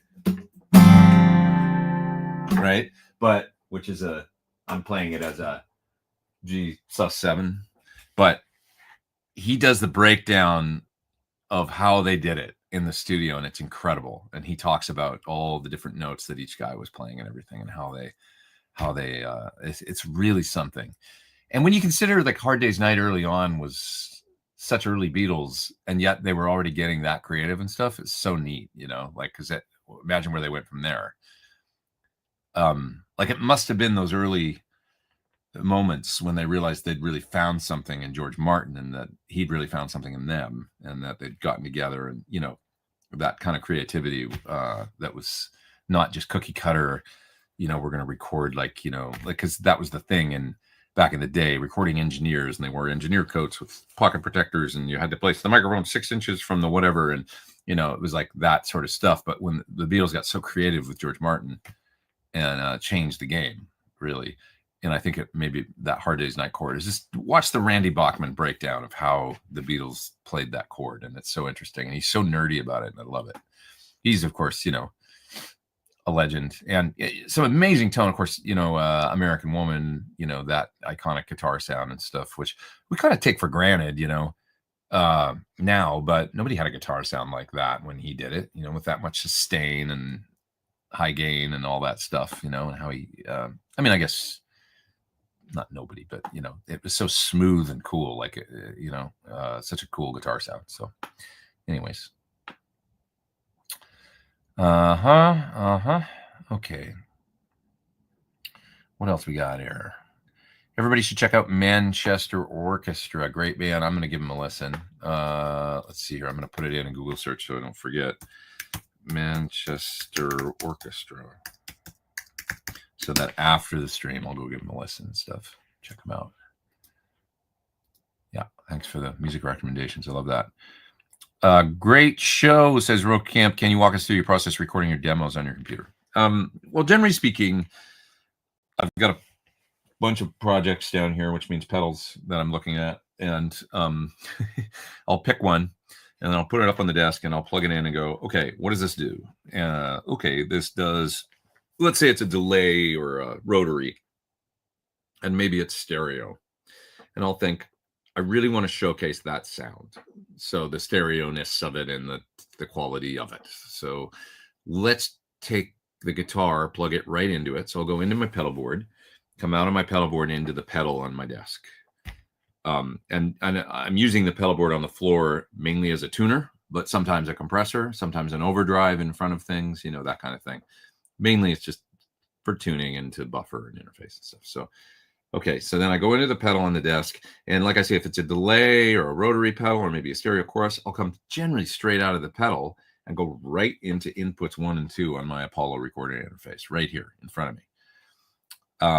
And why do I do that? Well, because then I'll pull up a couple of plug-in amps on the channels in UA console, and that gives me a very low latency plug-in version of an amplifier. And then I can easily hard pan those in Logic and get a great, like, really imaged guitar sound that's just perfect without having a mic and amp or do any of that stuff. And I can really show the tone of the pedal, the delay or the rotary or whatever it is. And I'll call up a plugin that's generally clean, you know, Fendery. Sometimes it's the PT100 on channel 1. Sometimes I use the Friedman Dirty Shirley with the master all the way up and the gain on just like 2, set very clean. And, you know, those are a couple of the main ones that I use a lot. Now I've got the Dream from UA, so I'll probably use that. It's like a deluxe reverb style sound, you know, great for demoing pedals, right? And then so then I've got stereo channel in Logic generally, because in inputs 1 and 2, hard panned guitar sound. Okay, so let's say that's how I'm, whatever. Now I'm going to get my drums going and stuff. So I generally try and pull up then Superior Drummer, which is a tune track program, and get the right sounding kit. I'll find a kit I like, and then I'll just sit there and start playing through the thing and listen to the sound it makes and stuff and see if I can write a little riff or something.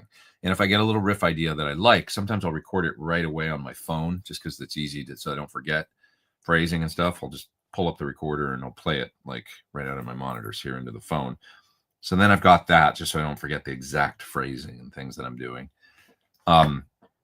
Yeah, then I'll program a little drum beat, get that going, dial that, like just rough it in, you know, place the little blocks of, you know, the little MIDI blocks or whatever in the session in Logic.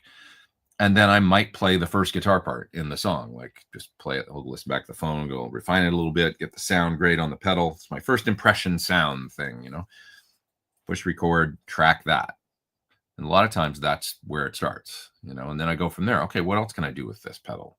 Maybe I should show it in a different way. Let's say it's a delay or whatever. Let's show it in mono in front of an amp. So now I'll plug into the PT15 or something, go out of the pedal right into the front of the amp and track a part like that, mono solo or something. Just making this up as I go along because I do it a little bit different every time.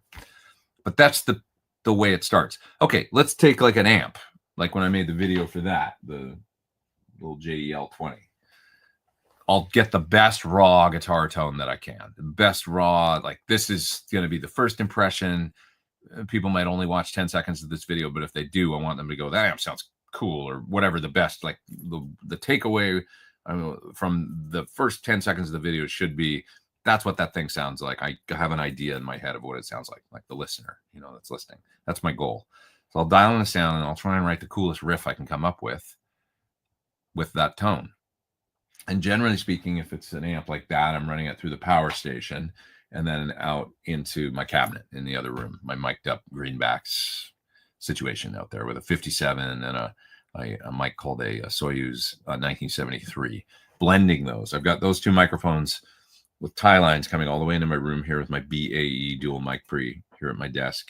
And I generally just sort of blend the microphones 57 in the condenser to get a good sound with whatever the amp is. The rest of the process that I just talked about is the same. I'll call up Superior Drummer generally, get my phone to record the riff, so that I don't forget it, find the tempo of the tune, start to rough in the drum part, and then track the first part in the song, which might be an entire, maybe I write the whole thing and it's like a one pass of the whole part, kind of a verse, chorus, solo section, outro, whatever.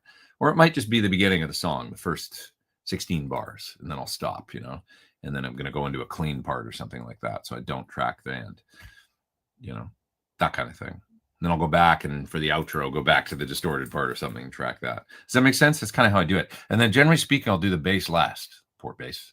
But yeah, I'll get the drums and the main rhythm guitars done. And then sometimes before I cut solos, just to make more of a vibe, I'll get the bass down. It's a nice break too, like playing bass. To do the bass these days, I've been using mainly my Geddy Lee preamp from Sansamp. So it's the GED 2112. And I've got two lines coming out of it right into my patch bay over here. And I can just patch it. There's like a dirty amp channel and a clean amp channel. I just patch those right in.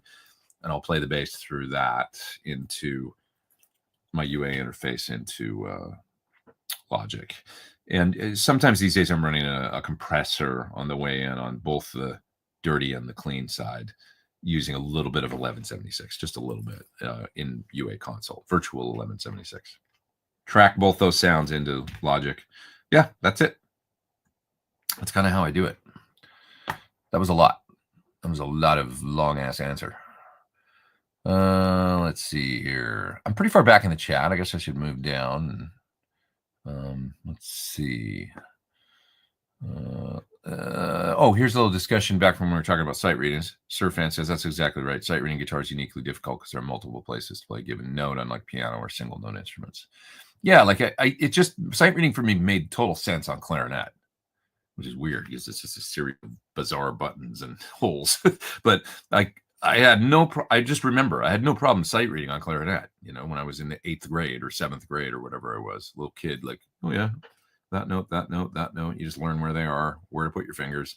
There's not a hell of a lot of range on the clarinet. So it's, a few octaves or a couple octaves or whatever it is. And that's it. You can just play those notes and very simple. Guitar, it's like, and then chord stacks and stuff, So single note was a different animal than learning chord stacks. And that stuff amazes me how people read that well on, It's incredible. Have you used the auto audio plugin? Is that from Maris? Like AutoBit? I wonder if that's I haven't used that one. What's auto? I don't know it. Neural DSP plugins I think are fantastic. The amp plugins for the most part are their interface is gorgeous and the tones are great. So Neural DSP I'm very, very happy with their plugins.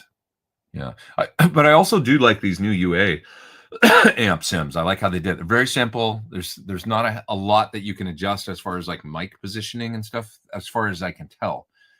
They're kind of simple, sort of almost like presets of different. There's lots of flexibility, but they're simple. But it's good, like lots of great sounds, and the room sound good. There's a nice combination of like features and simplicity, I think, in them. So Neural's deeper, their sounds.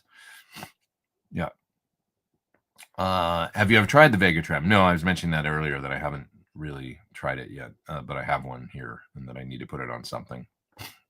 Yeah. Can I get a tri-chorus using 3 chorus pedals? Sort of. It's a different effect. The tri-chorus, like I have one sitting here, the full tone. It's got left, center, and right intensity controls, and then a master speed control. So the speed will stay the same between the 3, but the sort of the depth or intensity, I guess, can be adjusted left, center, right. You can get varying degrees. So, it kind of has this effect of being extremely rich because of you're changing the depth on all of them to something different. Yeah, I love my tri-chorus. I haven't used it that much, but I should I gotta do some stuff, like record some music and come up with a cool part that sounds great through the full tone tri-chorus. Since I have it sitting there in the rack, I should be using it. That's what I think. I find that QC directing to a power amp like a Frat power station makes a lot of that field difference from modular to real amp much harder to notice. Yeah, I mean, anytime you're plugging into tubes seems to, you know, to do something. Tube back end and actual guitar speakers is definitely something to be said, right? Yeah, for sure. Let's see. Again, 5 recommended 112 closeback cab. You could only name 5 recommended 112 closeback. You can only name one, sir. Oh, there's lots of good ones out there. I mean, okay, so Carrie Wright, probably, you know, universally known as the best out there. A lot of, you know, Landau, different people swear by those Carrie Wright cabs. I think Scott Henderson. Something with an oval open backs, you know, they tend to sound like a nice combination between a closed and an open cabinet. You know what I'm talking about, oval open back, the shape. For whatever reason, they have some of the characteristic I find sometimes of a closed back, but they also do the spread of an open. So it's kind of neat. The little Bogner, I've got one sitting behind me right now, actually. It's over there. I've got a Bogner. It's a ported 112 that it just has a very like 412 like, it's much more compact sounding, but it has some of the characteristics once again of a you know, the Bogner Cube 112. Check it out. Good 112. I don't know what else to recommend. I honestly don't. I just, you know, probably Mojo's got some interesting options. Wide body ones tend to sound, you know, I'll just say that 112s at low volume are great, and at high volume, sometimes not as great, you know. Now, our Sir 112 that comes with the PT15, that little cab sounds great. And it's down to the speaker choice too, which is, I think, a great speaker for a closed back 112, the G12H75 creamback. Terrific sounding speaker, pretty high power capability. You know, you can run it with a 50-watt amp and you're cool. And it's got a balanced sound to it and a kind of a bigger bottom, bigger top that works well, because those 112s can be boxy to me. That's the only problem with them. You know, they're more mid-range, they're smaller sounding. So you want a speaker that kind of works good.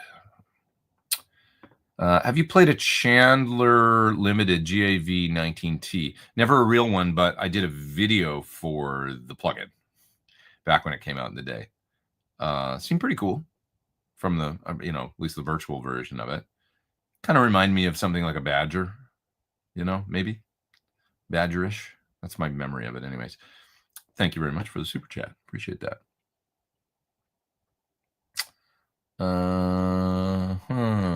Have you ever messed with electronic music programming?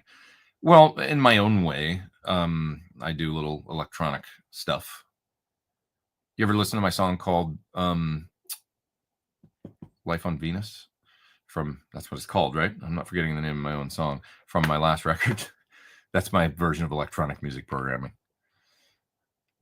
which is the way I did it. It was kind of funny because it's actual, like, it was my friend Blair Cinta actually playing drums on it, but he does all this crazy stuff that sounds super electronic. And, you know, I was going for, you know, loopy kind of processed sounds and stuff like that on it. So, yeah. Okay. Let's see. Don't forget to hit the like, says Ben. Hey, what's up, Ben? Hope you're good. Yeah, please do. Please hit the thumbs up if you don't mind. Appreciate it. Max Webster, awesome band. Agreed. We love Kim. Kim's got a new Sir Strat that he's been playing. If I can find a picture of it. It's really cool. It's like candy red. Bitchin' looking. Let me see. Kim Mitchell. Kim Mitchell band. I wonder if he's got a picture with it. I thought he did. He's had a couple on his stories, but I don't think I see one on his. But it's cool. It's candy red. Nice looking. No, that's a different guitar. Can't find it. Anyways, he's been busting it out a little bit. Or maybe that's it. No, that's it. No, different guitar. All right, never mind. And he got some Thorn buckers for his Les Paul. So stoked on that. Let's see. Just Between You and Me, April Wine. Great ballad. Baby, I know I'll always be just between you and me. Good song. She's a roller, high roller, baby. Good tune. Good stuff. I like to rock down, come like it hot, baby. I like it, you like it. Yeah, good tunes. The songs of my youth. All right. Before modding an amp, do you try other speakers? I have great results in changing speakers. Blues Junior with Cannabis Rex, Mesa CL30 replaced 2 V30s with greenbacks. Love the sound. Well, I don't have a lot of modded amps, to be honest. You know, generally speaking, I mean, I sort of view them as two different things. Like, I know the sound of a speaker I like, and I know what speakers I generally like. So, and I'm kind of a Celestian, you know, nut. So when it comes to blues or greenbacks or vintage 30 sometimes, or I say greenback the 75s, I know what I'm getting into with those speakers. And then I guess if the amp sounds odd to me, it's like the filter at the end hasn't changed. So yeah, I sort of like want my amps to sound like, yeah, if the greenback sounds like really annoyingly, you know, like bright or something, I know that the amp's probably off. Like, I don't want to get a really dark speaker to match. Although, you know, I mean, whatever, however you end up at a tone you like, it's great. But if that makes sense, it's like if the final filter is doing its thing, and I know what that thing is, and it works with a lot of amps, and then it's not working with another one, I'd probably rather change the amp. Like, if that makes more sense. That's just where I'm coming from. But your mileage may vary. Maybe combining a super bright or, you know, strange nasal tone with a speaker that kind of filters that out and makes a neat sound, you know. And at the end of the day, all that ends up mattering is that the song is cool. So, yeah, however you get there. Yeah. Yeah,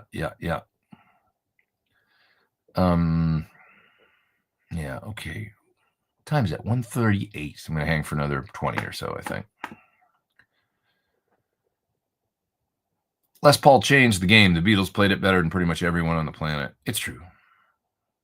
I would agree with all that. Les Paul definitely changed the game. And the Beatles were, and still are, number one. Love Lenny Bro. There's a name I haven't heard in a long time. Great. Another great Canadian. Colin James. Another great Canadian. Love it. Canada appreciation. Love it, love it, love it. What's my favorite Gibson Les Paul neck style? I kind of like the sort of 59, you know, like the earlier, and some of the V's, like I had a 54, a real gold top back 20 years, 30 years ago, whatever it was. Yeah, it was 28 years ago. And that guitar had a great neck, and I just remember it had that slight V, you know, that early 50s Les Pauls had.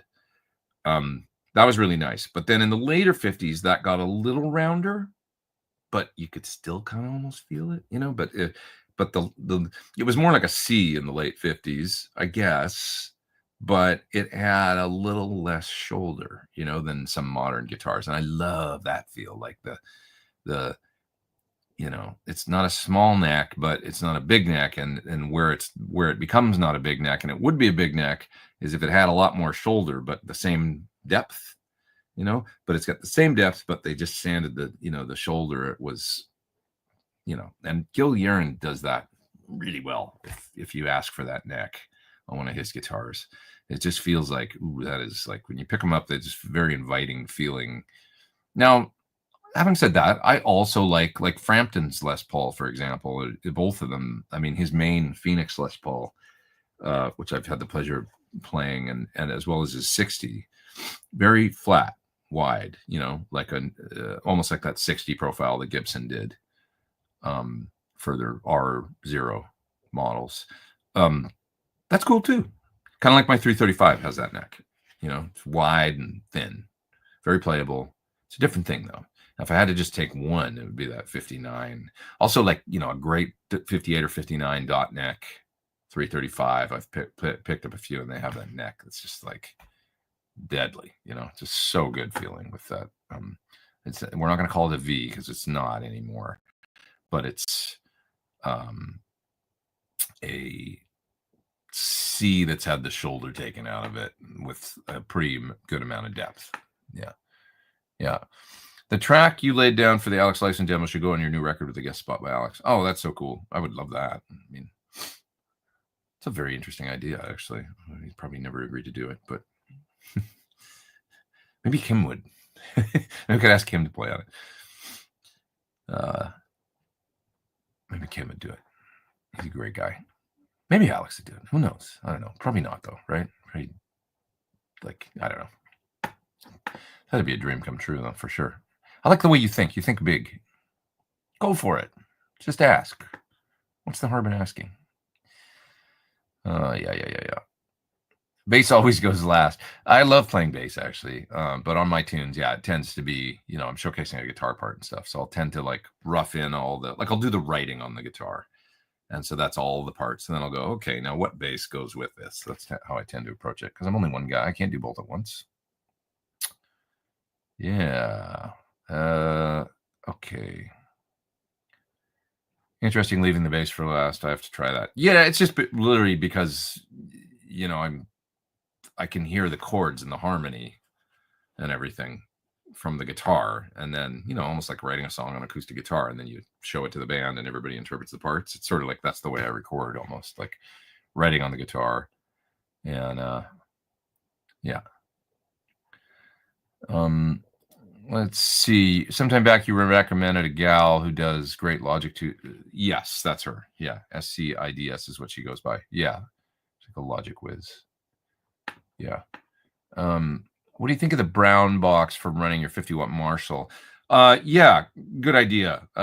You know, those old Marshalls, they're not designed to run at 120. They're designed to run at like 110. So probably 110, 108, or, you know, lower if you want. You can go to 100. I don't know if the brown box goes that low. Like, it's not meant to go to 90 like a Variac or something. I think they only go down like 10 or 15 volts or something. But it's not a bad thing to do that at all on an old Marshall, and it'll help. You know, it just makes the amp happier and save tubes and the whole 9 yards, I think. So, you know, if you want it to basically work as designed, to run it at 110, you know. Yeah, when I was a kid and played trumpet, sight reading was cake for me too. Yeah, it's pretty easy, you know. The piano has 7 full octaves. There are at least 7. Yeah, but you can't play the same pitch. Like middle C is middle C, right? I can play middle C on the guitar in a couple different places. Does that make sense? See what we're saying? Yeah, of course the piano's got a lot of octaves in it. You know, we're not dumb, but you know what I'm saying? Like that there's one place to play that C note as it's written on the staff, right? You know what I mean? So with guitar, it's laid out different because the one place to play a note, oh yeah, of course it's here, it's here, it's here. All you got to do is orient the octaves, and just the way it visually looks on the keyboard, right? Like you get used to the visual and even the feel of those keys, right? The way that it's spread out. There's only, you know, one place to go for that note. Whereas on guitar, it's just learning the fretboard and stuff. It's a sort of a bitch to read on, you know. It's just different. That's what I think. But yes, it's a cop out. Of course, there's people that sight read on guitar like crazy, but it's not. Look. I started on violin. I used to sight read on violin. I also played clarinet, like I say, around the same time, and guitar all at the same time. I could sight read on violin. I remember I could sight read on violin, no problem. I could sight read clarinet, no problem. Guitar, I was like, this sucks.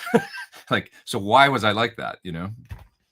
I don't think it was there. Sure, there was a lack of interest, maybe because I wanted to rock. So, you know, I wanted to play Who songs or whatever on guitar. I didn't want to like sit there and play like the stuff I was playing at school on.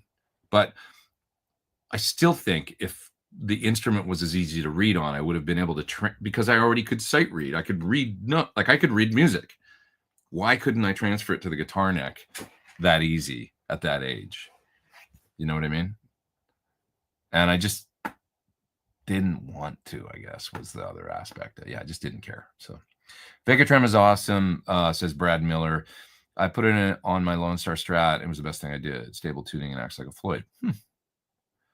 Well, one of these days I'll have to give it a go. Friedman 112 is awesome. I don't have a lot of experience with them, to be honest, but I'm sure they're great because Dave does good stuff. So what's that purple Friedman? That's actually an amp I borrowed from Dave. I didn't have another amp that was small. Like, okay, so sometimes I'm doing things around here where I need stereo. So you can see I've got 100 back there. I've got a PT15 and I've got this little Friedman. This is actually not a model. It's a shop amp of Dave's that he's got modified, and he has this master on it over here. So I'm using it as the second half of stereo. So in other words, right now what I'm doing is I'm getting sounds together for tour, for classic rock show and stuff. So I've got a PT100 here, and it's running into the 112 that's over here, this Sir 112 on this side. And then the second half of stereo is just the effect return going into that Friedman right there, into that little Bogner 112 on the bottom. And then I can get my stereo sounds going and stuff like that. Because I don't actually have, well, I do have another PT100 over there right now, but I'm not using that actually. I'm just using, it's just easier to have the two amps the way I've got it set up right now. So I borrow that little amp from him sometimes to just use as the second half of stereo. And then I don't have to pull something else out here. You know what I mean? Like I need an amp that has a power amp return volume, and not every amp with an effect loop has that. I've got my other PT15 sitting here, but then I can't have it in my little amp rack over here to the left of me for making videos, which I do all the time. So I just, yeah, that's why I'm doing that. Yeah. Love the Terk. That's the that rack chorus. That whatever rack chorus. What does he call it? That something or other. That 80s rack chorus. That's right.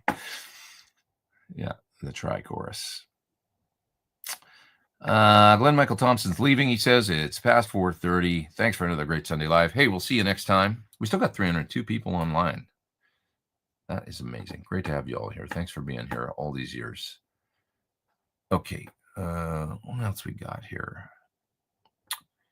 Somebody's recommending the modern Mesa. How do you say that? Feel? I've always wondered that word. Feel. That's that certain type of Mesa 112 that they make. Yeah, they've got a lot of experience making 112s, so I'm sure some of theirs are pretty rad. I know they make a wide body one too. Yeah. What would you put in an SE PRS for pickups? Thornbuckers. Seriously, I've heard a lot of people that have put Thornbuckers in PRSs, and they always say it's an improvement. Okay, I've never seen anybody go, I didn't like them. I've seen a lot of people say, it's great, I like them.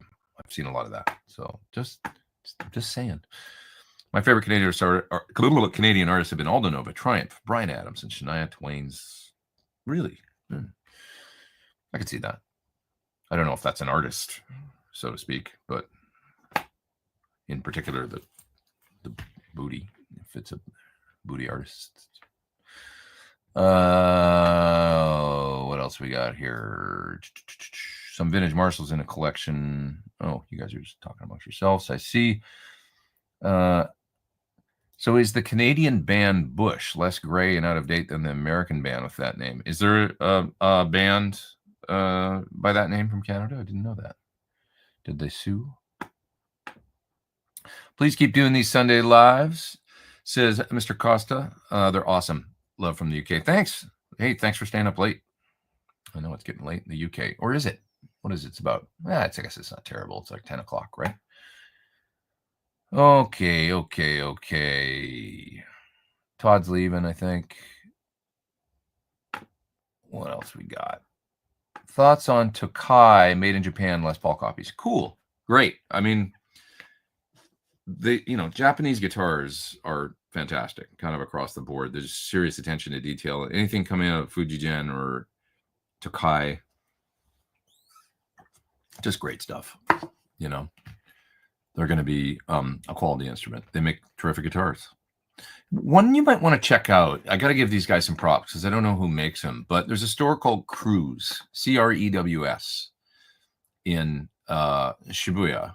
I love them. It's a really nice little music store. They've got a great repair department if you ever need repairs in Japan. The guy there cut a nut from my Les Paul Custom that was fantastic. I'm just going to do a little search here. Crews. Okay, if you search for Crews guitars, Crews, Crews, look at these guitars. Look at the ones that pop up. You'll see some Crews Maniac sound. Like I see 2 Les Pauls popping up, and they look nice, right? They are. They're really good. Like really good guitars. Here's a red Flying V I'm seeing pop up for $2,800. Beautiful. Those guitars, man. They make like Pelham Blue SGs and all kinds of stuff. And yes, they're total lawsuit guitars. I mean, I don't know if you could get away with one in America or not, but man, are they nice. And the folks are they're really good people in Shibuya. It's just cool. But yeah, I see a lot of threads here on Reverb and on Fender Strat Forum. Anyone a fan of the Crews Maniac Sound guitars? I see lots of posts about them. But check them out. Yeah. Open up another window there and do a search. Good guitars for the dough, And if you want a kind of a cool Japanese made, V or SG or something, they're pretty neat. Yeah. And then stop in and see them if you're ever in Tokyo. It's a nice shop. It's not a big shop, simple shop with not a ton of guitars, but nice pedal selection, really nice people. And I always like stopping in there. It's a good vibe. One of the first Dumbles I ever played happened to be in that shop. I like the Celestion Alnico Cream with a Fender, says Bent Tom. Terrific sounding speaker for sure, Alnico Cream. Really nice, really nice. And yeah, I agree. I like that combination too. I mean, I like the Celestion Gold 10s in a Super Reverb or their little Alnico ones. Great. See, it's like Landau, who I trust implicitly because he's like guitar god. He'll stick Celestions in Fenders all the time, and it's like that guy knows what he's doing. He'll put 65s or V30s or different Celestions in a deluxe reverb or in whatever, and he knows what he's doing. So yeah, dead on with the 59 neck. I even had a Fender style guitar with a telly and mid and neck Strat pickups custom made with that neck. Yeah, I love that particular neck that we were talking about earlier. The little less shoulder, but fairly deep neck. Yeah. Oh, that's the amp you were talking about. Is that a purple J? No, so yeah, that's just this shop amp of Dave's. That's like a little like mongrel. I don't know what it started life as. It looks like it started life as maybe I don't know if it was a Jerry Cantrell one or what it was. But anyway, it's a little, I'm using it like a little power amp. He's nice enough to lend it to me sometimes. Does CRS play Working Man by Rush? No, we've never done that one, but we always have done a Rush tune for the last few years, and next year will be no exception, I think. I hope. Trying to cram a lot of music in. Yeah. You should ask Alex to play on your track. Never hurts to ask these guys. I asked Mark Lettieri. Mark played on my last record. He played a solo on that song I just brought up, actually, Life on Venus. He plays a solo on that. Joel Hoekstra and Brad Gar said they all played on my new album. That's awesome. Amazing. Yeah. Okay. There's a super chat I got to grab there. I think that's from Peter. And then I got to split pretty soon. It's been a fun one, though. Killer Sunday show as always. So videos this week.